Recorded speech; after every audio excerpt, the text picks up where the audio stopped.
In 1970, the EPA passed the Clean Water Act, which prevented any company from dumping chemicals and pollutants into local forms of water such as streams, rivers, and oceans. In 1970, the EPA also started accused General Electric for being the main source of the pollution that is in the Hudson River. They demanded that the Hudson River be cleaned by General Electric and by using unallocated administrative orders, which demanded that the cleanup be taken place and that the companies take responsibility. If any hesitation or resistance was met, the companies could be charged each day thousands of dollars for not getting on board and helping with the cleanup. General Electric, along with many other companies along the Hudson River, which also contaminated the river with pollutants, were strongly against these administrative orders due to the fact that they were forcing a company to clean up something that they could not actually be proven that they were responsible for being the pollutants. Now, General Electric was the main company that they went after for the Hudson River cleanup, as they believed that the PCBs, which is the main lubricated chemical that was inside of the river, came from General Electric. General Electric then went again to the court as they deemed the EPA's orders unconstitutional for them to use for the sort of coercion with these fines and orders as to make them begin the cleanup when their own tests had not been done.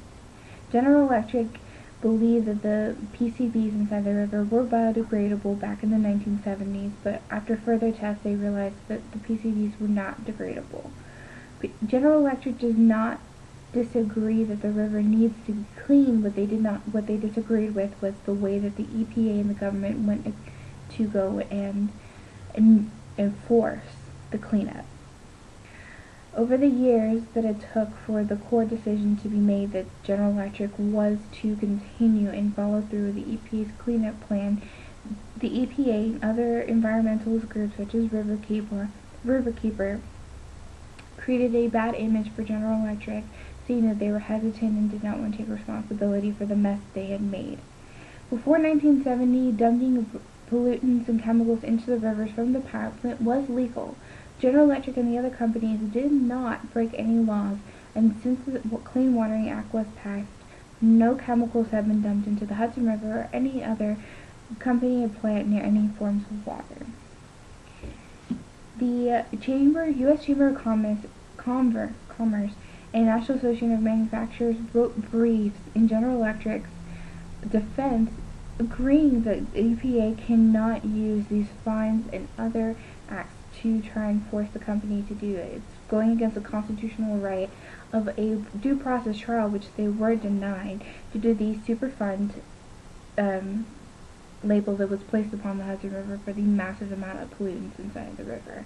General Electric, as soon as they were told that they, no matter what, still had to be involved in the cleanup, instantly got on board with EPA environmentalists to get the river clean. Again, they do not disagree with the cleaning, the necessary cleaning of the river. What they disagreed with was the process that was taken in causing the cleanup. Since the trial ended, they again have created a two-phase plan. The first phase being that they will remove the polluted water and refresh the river with clean water by dewatering and dredging the area. That phase is coming to an end this mid to late October of 2012, and part 2 is where they will start removing the pollutants from the water that was taken from the contaminated stretch of the Hudson River, and they'll remove them and ship them along with the pollutants that are still being created from the plants now, and they're going to dump them all into a landfill throughout the U.S., mostly in the panhandle of Texas, and they will be destroyed properly. General Electric has been spending the past few years working hard to make sure that the river gets as clean as possible to where it's no longer a public safety hazard to the people of New York and any other residents near any power plants. What the EPA also did not express and made them look not as honest as what could be seen is the fact that there were other plants along the Hudson River that were dumping into the river prior, but because of General Electric's highest standing, they were the most easily publicized company to go after at the time.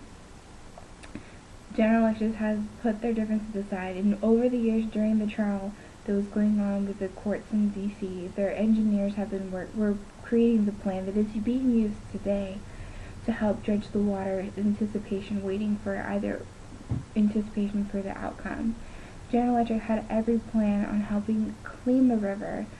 They just wanted to make sure that the government and the EPA organization understood that there are other ways and better ways to get them to clean up their mess.